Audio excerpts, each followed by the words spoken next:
Estamos dando continuidade à nossa série de resolução de questões da prova do Instituto Rio Branco, da disciplina, no caso, de História do Brasil. É a parte 2 do vídeo da prova do ano de 2019. Antes de começar, eu queria agradecer a todos aqueles que se inscreveram no canal recentemente. Vocês são importantes para mim, todos vocês, guardo com carinho todos vocês, alunos, conhecidos, entusiastas, pessoas que me conhecem, pessoas que não me conhecem pessoalmente. Muito obrigado, eu guardo um carinho por cada um de vocês, tá bom? E sem delongas, vamos resolver agora a questão 47 da prova de História do Brasil do concurso do Instituto Rio Branco do ano de 2019. E a questão 47 vai dizer o seguinte: quanto ao processo de consolidação do Estado brasileiro nas primeiras décadas da independência, julgue C ou E os itens a seguir. Vamos ao item 1. Decorrida de forma pacífica e sem grandes abalos, a independência do Brasil apoiava-se na existência de uma elite política homogênea, com uma base social firme e um projeto claro para a nova nação, na forma de uma monarquia constitucional de base econômica escravocrata. Essa alternativa ela está errada, eu vou explicar por quê. Realmente, essa parte aqui, ela está correta se você falar que ela foi decorrida de uma forma pacífica, sem grandes abalos. A independência do Brasil, ela é tratada por alguns autores como uma briga de família. Por quê? Porque compara-se com o processo de independência da América Hispânica. Se você comparar com o processo de independência da América Hispânica, que foi seguido por um contexto de grande violência, certo? Você observa, por exemplo, a independência da Venezuela, durou 13 anos de guerras intermitentes, Colômbia e Venezuela, Peru também igualmente. Você vê na América Hispânica uma guerra que começa por volta de 1810 e vai terminar lá em Ayacucho por volta de 1824. Nós estamos falando de 14 anos de guerras intermitentes e de batalha. Ou seja, não foi pacífico e foi com grandes abalos, certo? Diferentemente desse processo que eu acabei de descrever, da independência dos países da América Hispânica, no Brasil ela foi considerada de guerra pacífica porque não houve um enfrentamento com as tropas portuguesas.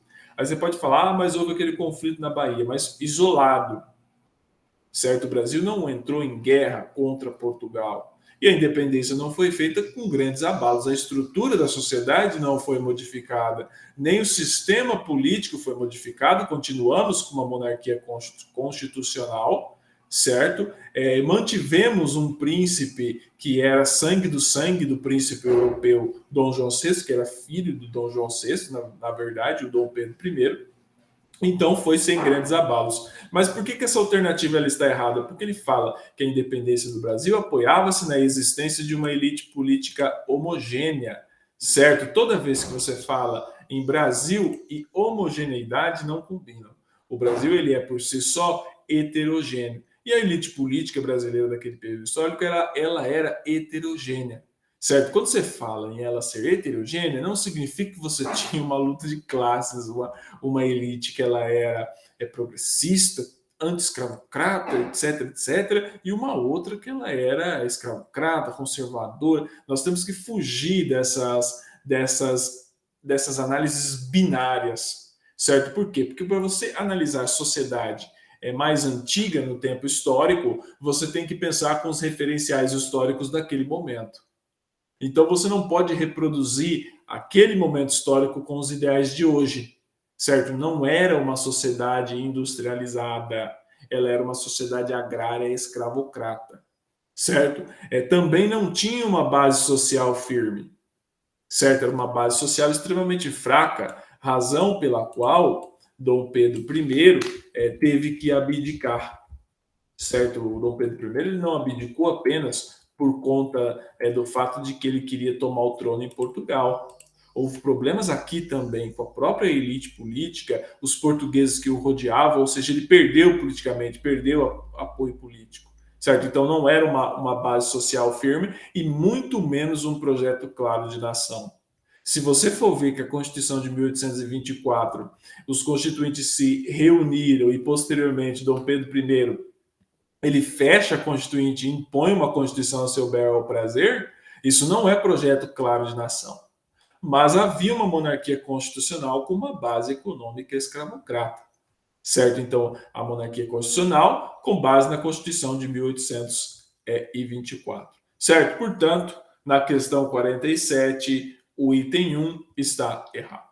Vamos ao item 2.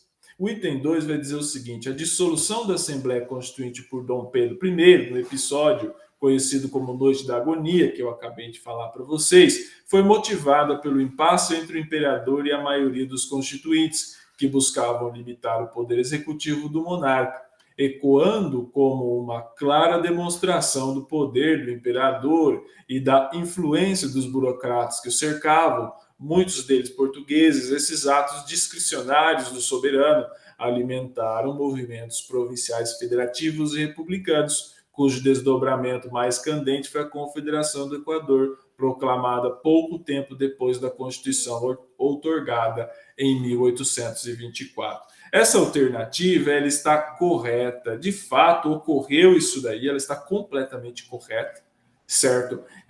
A dissolução da Assembleia Constituinte pelo imperador Dom Pedro I minou sua base política, certo? E ele fez isso porque os constituintes queriam formar uma monarquia constitucional que limitasse o poder do monarca, certo? Ele não aceitou isso daí. Também Dom Pedro I cercava de muitos burocratas chamados portugueses, que é a elite política brasileira, os brasileiros daquela época, os senhores das terras daquele momento que o cercavam, certo? Que pode ser considerada a elite do Brasil daquele momento histórico, não gostava disso, certo? E por conta dessa Constituição que foi imposta, certo? Pernambuco declarou lá a Confederação do Equador em 1825, não foi só elementos políticos, ele também teve envolvimento de religiosos, não vem ao caso, a questão não coloca, mas ele está falando da Constituição da Confederação do Equador de 1825, certo? Então ele está falando desse momento histórico, desse referencial. Portanto, no item 2, a alternativa ela está correta. Vamos agora ao item 3, vamos resolver o item 3.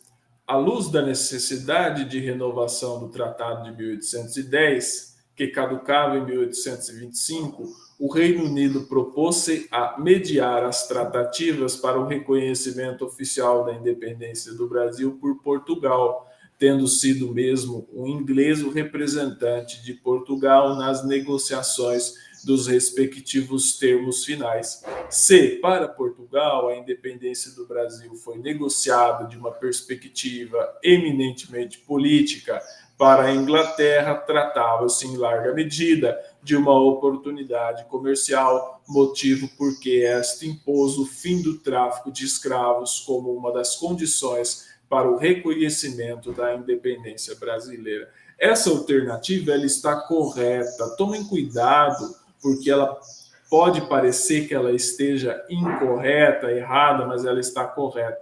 Por exemplo, o Reino Unido, ele apoiou os processos de independência, não vou dizer que ele apoiou, ele financiou esses processos de independência, porque o Reino Unido enxergava que a independência dos países da América Latina acabava por fazer, consequentemente, o fim do pacto colonial. Com o fim do pacto colonial, o Reino Unido poderia negociar diretamente tratados comerciais com esses países recém-independentes e poderia, sobretudo, emprestar dinheiro. Então, o representante do Brasil nas negociações para o reconhecimento da independência de Portugal foi o Lord Canning.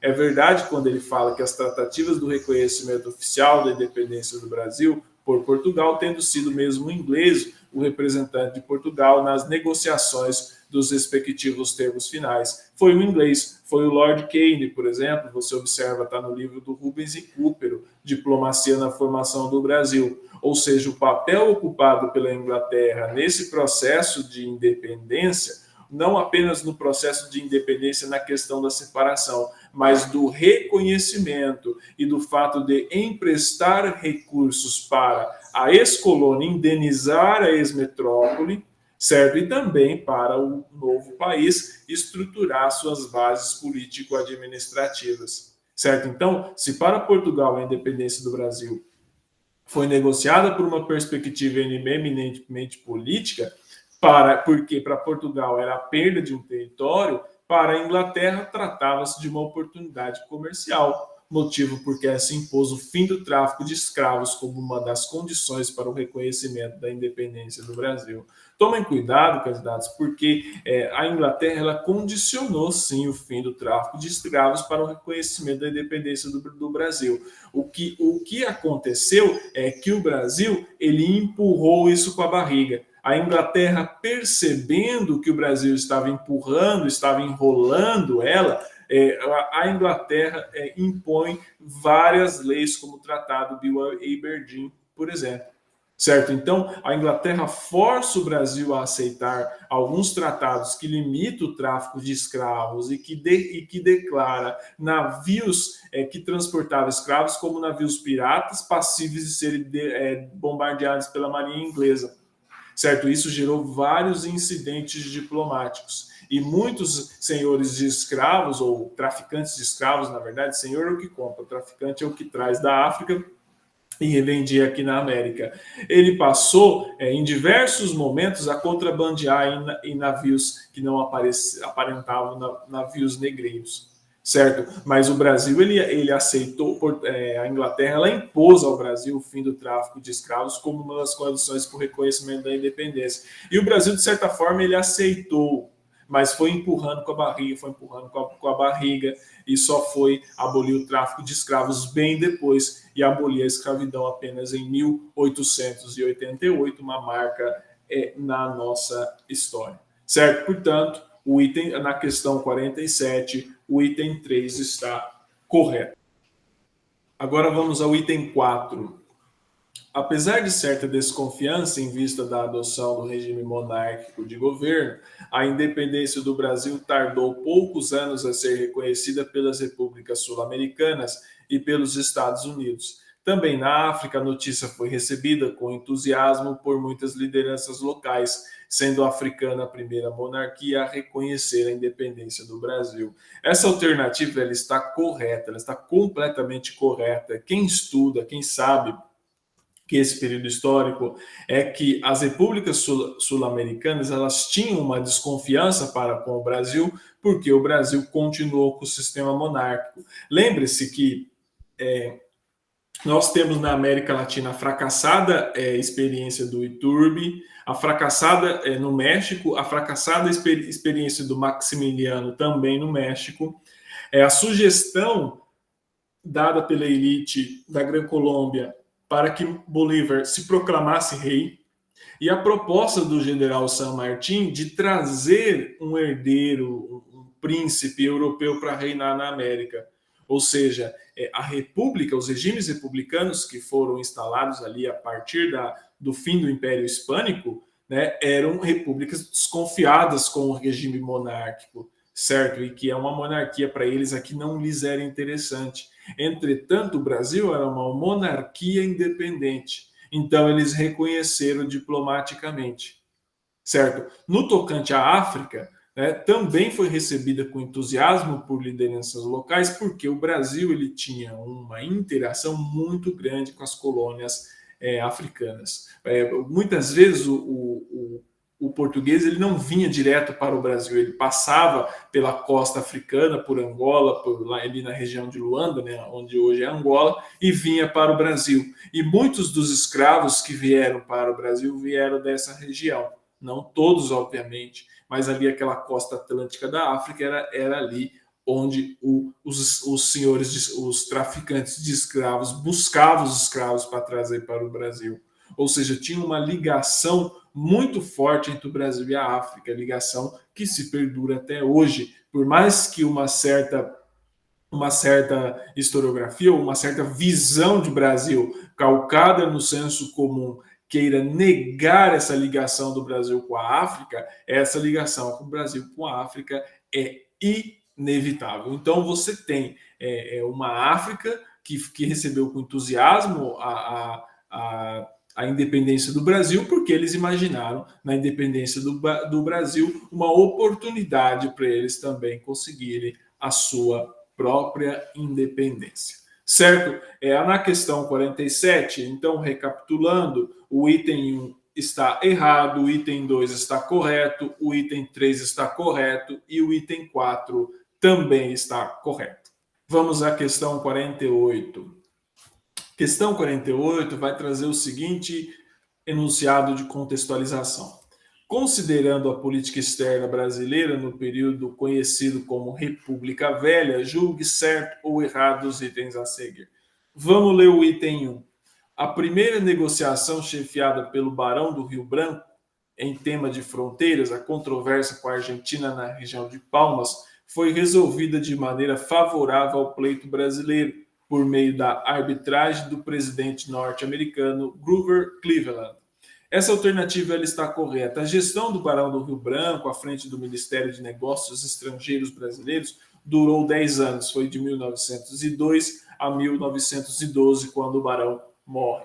Foi um dos períodos de maior pujança da diplomacia brasileira e de grande negociação de fronteiras. Praticamente todos os conflitos de fronteira que vieram do Império, certo? Muitos deles foram resolvidos durante o Império, mas praticamente todos aqueles que vieram do Império foram resolvidos na gestão Rio Branco por meio de uma grande negociação, uma grande capacidade de negociação. Se você for ver e estudar, por exemplo, eu indico 2 livros, o do José Honório Rodrigues, História Diplomática do Brasil, e o do Amado Servo e o Clodoaldo Bueno, História da Política Exterior Brasileira, você observa esse contexto e que a controvérsia da região de Palmas com a Argentina era o assunto mais sensível daquele momento histórico. E um outro ponto que chama a atenção é a arbitragem do presidente norte-americano Grover Cleveland. Seguindo as disposições da doutrina Monroe de 1823, os Estados Unidos buscavam mediar dissidências ou disputas das repúblicas sul-americanas com as potências europeias. Isso foi colocado na questão de Essequibo, lá entre a Venezuela e a Guiana Inglesa, né, que era colônia na época da Inglaterra, hoje é a Guiana, né, República Independente da Guiana. Né? Isso aconteceu lá em 1902 e também aconteceu na região de Palmas, ali numa controvérsia com a Argentina. A região de Palmas ali no sul do Brasil, não é a região de Palmas lá na capital do Tocantins. Tá bom? E isso contava com a mediação de presidentes norte-americanos e o presidente norte-americano do momento era Grover Cleveland. Então você tem toda uma questão, certo? Que ela era colocada ali, né, sensível, que o Barão do Rio Branco ele passou a conseguir resolver essa questão, certo? Portanto, na questão 48, o item 1 está correto. Vamos ao item 2. O item 2 vai dizer o seguinte: fiel ao princípio da igualdade entre os estados, que lhe rendeu o epíteto de Águia de Haia, Rui Barbosa foi um dos maiores defensores da neutralidade brasileira por ocasião da Primeira Guerra Mundial. Essa alternativa ela está errada e tome muito cuidado com ela. Rui Barbosa não foi um dos maiores defensores da neutralidade brasileira. Isso, de fato, ele era fiel ao princípio da igualdade entre os estados. Ele tinha o epíteto de Água de Haia porque Rui Barbosa atuou ali em Haia na questão das negociações, certo? Ali pode-se dizer ali do Tratado de Versalhes, posteriormente, certo? Mas ele não era um dos defensores da neutralidade brasileira. Quem era o próprio ministro das Relações Exteriores, Lauro Severiano Miller. O Lauro Severiano Miller ele foi ministro das Relações Exteriores, substituiu o Barão do Rio Branco.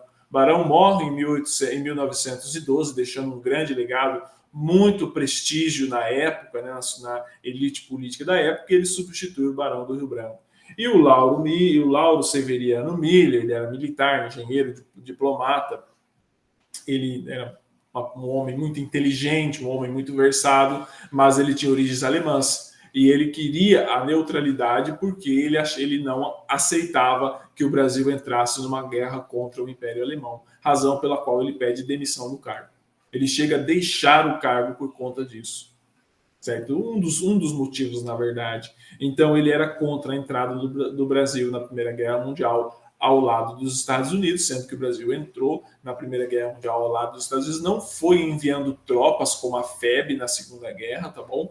Vamos deixar de lado essa análise, é de outro momento histórico. Portanto, na questão 48, o item 2 ele está errado, certo? Rui Barbosa não foi um dos maiores defensores da neutralidade brasileira.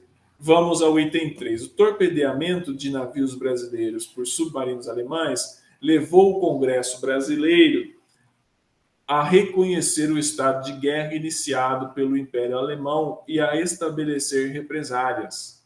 O esforço bélico brasileiro incluiu o envio de oficiais aviadores para integrar o grupo da Força Aérea Britânica, da missão de médicos cirurgiões à França e de uma divisão naval de operações de guerra à costa africana. Essa alternativa ela está correta. De fato, navios brasileiros foram torpedeados por submarinos alemães.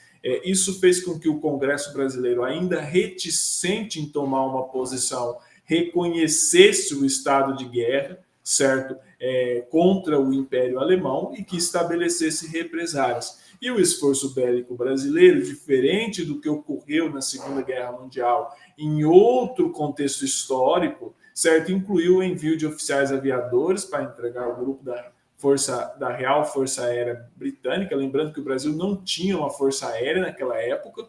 A Força Aérea Brasileira só foi fundada em 1941, durante o Estado Novo de Getúlio Vargas, e também enviou uma missão de médicos cirurgiões à França e de uma divisão naval de operações de guerra à costa africana. Ou seja, o Brasil não teve um papel de combate na Primeira Guerra Mundial. Ele teve um papel auxiliar, certo? Então é muito bom, é muito importante ter essa distinção do papel que o Brasil ocupou na Primeira Guerra Mundial, porque muita gente pode confundir e achar que o papel que o Brasil ocupou na Primeira Guerra Mundial fosse semelhante ao papel que o Brasil ocupou na Segunda Guerra Mundial. Não foi semelhante, certo? Na Primeira Guerra Mundial, o Brasil teve um papel auxiliar. Portanto, no item 3, a questão está correta, certo? Vamos ao item 4. O item 4 vai dizer o seguinte: o afastamento brasileiro da Liga das Nações sinalizou o desengajamento da política externa brasileira no multilateralismo universal, que tinha naquela época seu núcleo nas potências europeias.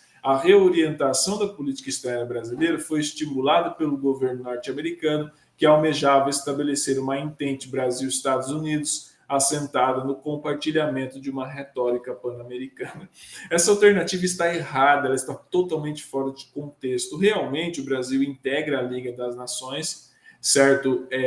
Quando os Estados Unidos, que idealiza a Liga das Nações por meio do presidente Woodrow Wilson, mas o Senado dos Estados Unidos não permite que os Estados Unidos entrem na Liga das Nações, lembrando que nos Estados Unidos é o Senado que ratifica tratados e a entrada dos Estados Unidos em determinados órgãos internacionais não permitiu. Então o Brasil ele entrou, de certa forma, uma representante da América, mas o Brasil almejava um assento permanente.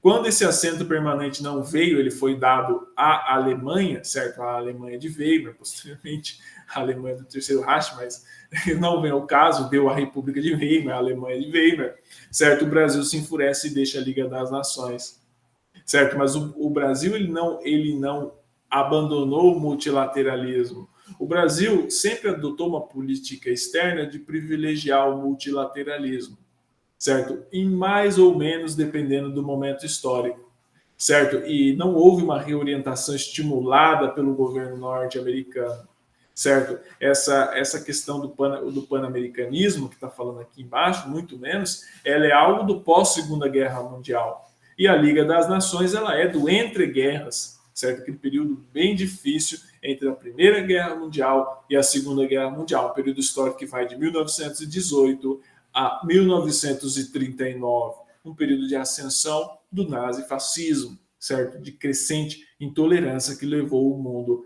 à beira do colapso, certo? Portanto, essa alternativa ela está errada. Na questão 48, a alternativa 1 está correto, a alternativa 2 está errado, a alternativa 3 está correto e a alternativa 4 está errada.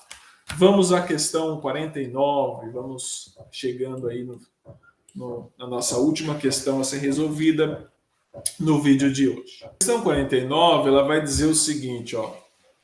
No que concerne aos projetos de implantação do federalismo no Brasil e aos respectivos desdobramentos nos planos interno e externo durante o período regencial, julgue seu eu os itens a seguir.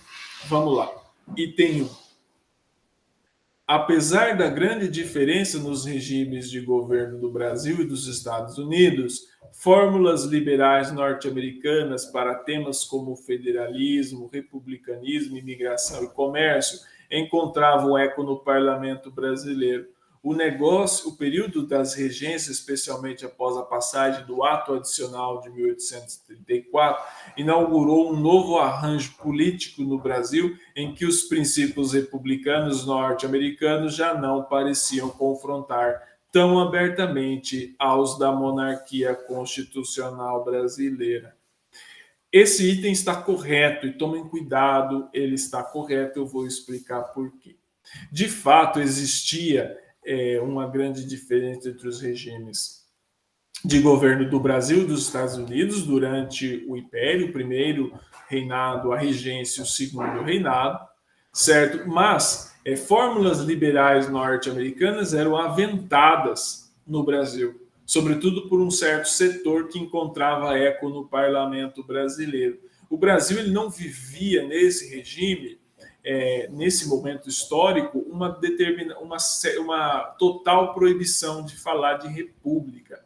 Sempre houveram setores que defenderam o republicanismo. Acontece que eles não eram fortes o suficiente para impor a república, diferente do que aconteceu na década de 1880, certo? Produto também, em sua maioria, da crise da monarquia, do descrédito da monarquia e da falta de um herdeiro, né, de Dom Pedro II minimamente viável, um herdeiro masculino. Lembrando que a lei sálica imperava na monarquia dos Bragança, certo? Então, isso daí fez com que o federalismo, o republicanismo e a imigração encontravam eco no parlamento brasileiro. Os Estados Unidos sempre foram referência para o Brasil, certo? Mais ou menos, a elite política brasileira, ela sempre se inspirou nos Estados Unidos, ela sempre viu os Estados Unidos como uma referência, certo? E a república não era diferente, certo? O presidencialismo, que foi uma invenção norte-americana, foi instituído no Brasil a partir de 1889. E no período das regências, especialmente após a passagem do Ato Adicional de 1834, a regência foi um período muito difícil da história do Brasil, muito difícil no sentido de que a unidade nacional ela chegou a ser ameaçada de muitas revoltas internas, certo? E aí, quando Dom Pedro II ele é declarado golpe da maioridade, ele se consolida no poder, certo? E aí ele passa a criar o sentimento de nacionalidade brasileira, como até então não havia, você tinha muito mais uma identificação local do que uma nacionalidade brasileira, certo? E o Ato Adicional de 1834 inaugurou, sim, um novo arranjo político no Brasil, em que os princípios republicanos norte-americanos já não pareciam confrontar tão abertamente com os da monarquia constitucional brasileira. Ou seja, você tinha um regime monárquico, certo? Mas que ele não era antagônico à República dos Estados Unidos. Se você for colocar, eu vou simplificar, tá bom? Vou simplificar para que vocês entendam, mas não é isso. Você tinha a diferença básica, certo? É que você tinha um imperador, que ele não era eleito, certo? E nos Estados Unidos você tinha um presidente que se trocava a 4 anos, certo? Então, mas as instituições elas tinham sua semelhança. A estrutura das instituições, a questão do federalismo, etc, etc, etc, certo? Isso seria uma discussão mais complexa que foge um pouco dos objetivos de responder a essa questão. Portanto, o item 1 ele está correto.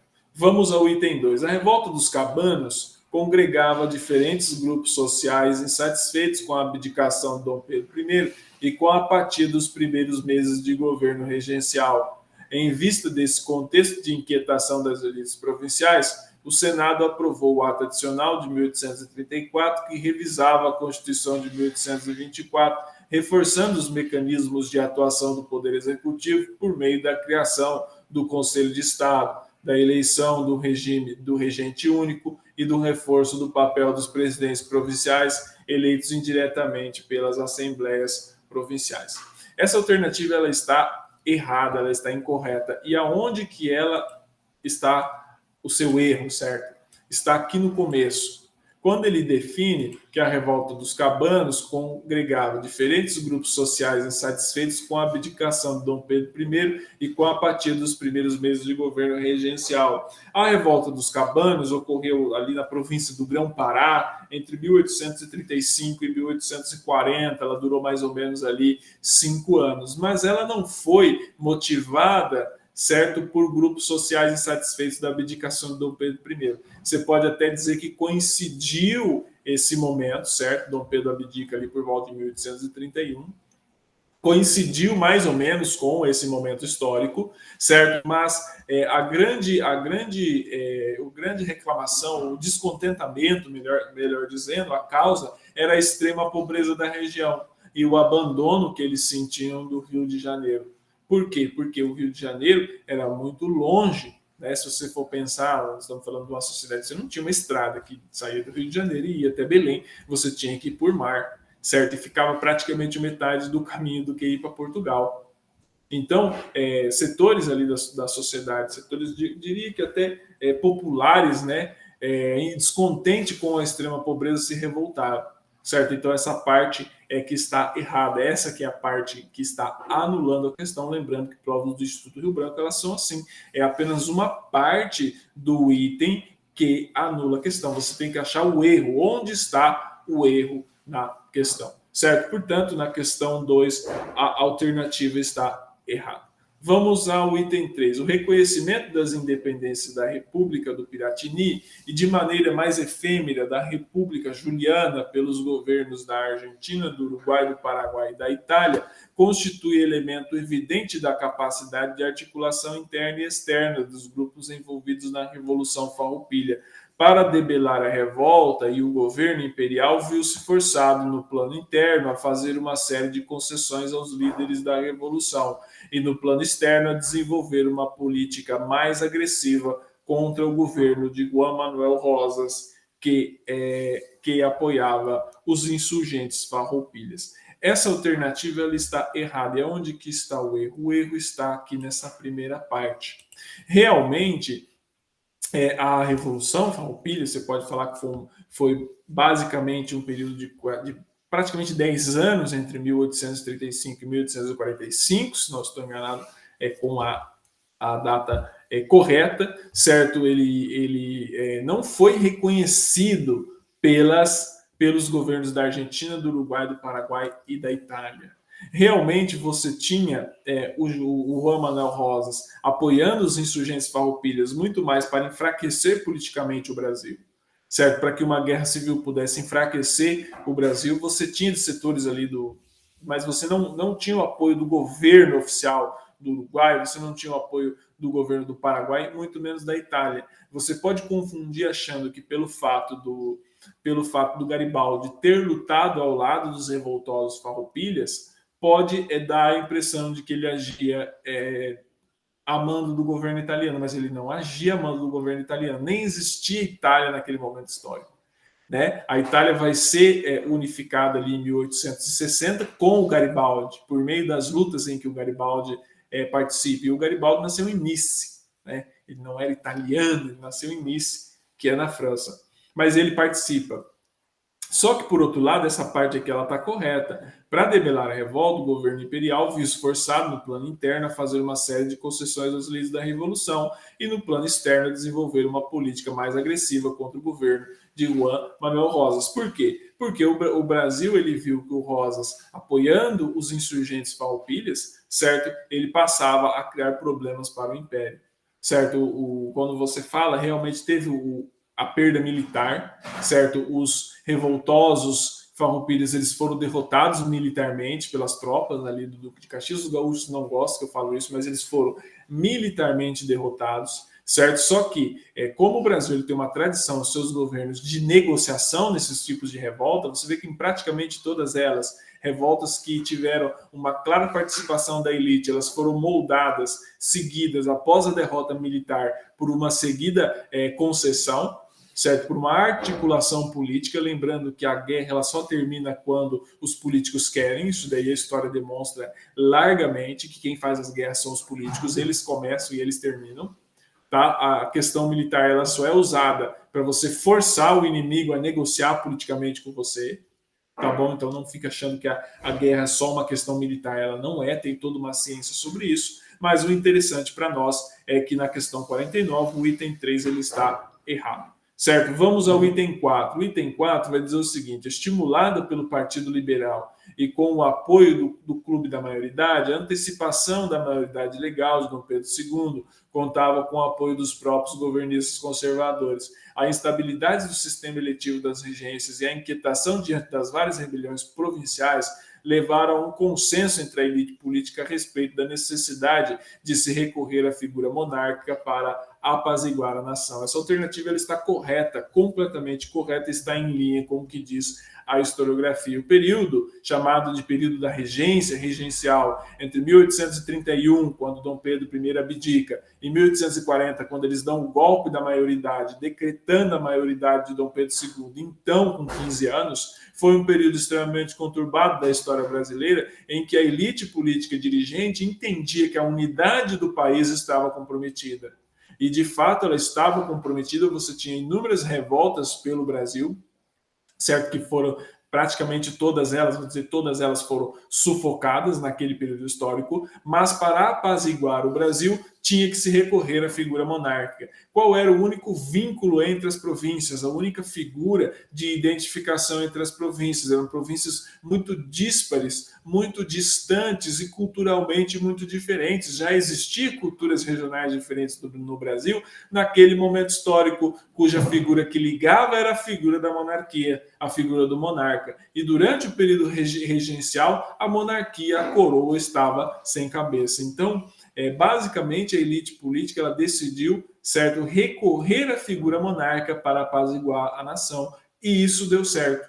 Por incrível que pareça, isso deu certo, porque a mentalidade do povo que viveu naquela época era uma mentalidade monárquica. Não era apenas a mentalidade da elite que era monárquica. A mentalidade do povo também era monárquica. Quando você falava em povo, é muito diferente da noção de povo hoje, tá? Mas essa é uma discussão epistemológica mais complexa. O importante para a nossa análise é que na questão 49, o item 4 ele está correto. Portanto, na questão 49, o item 1 está correto, o item 2 está errado, o item 3 está errado e o item 4 também, e o item 4 está correto. Certo? Obrigado pela atenção de todos vocês. Seguimos aqui com os nossos estudos.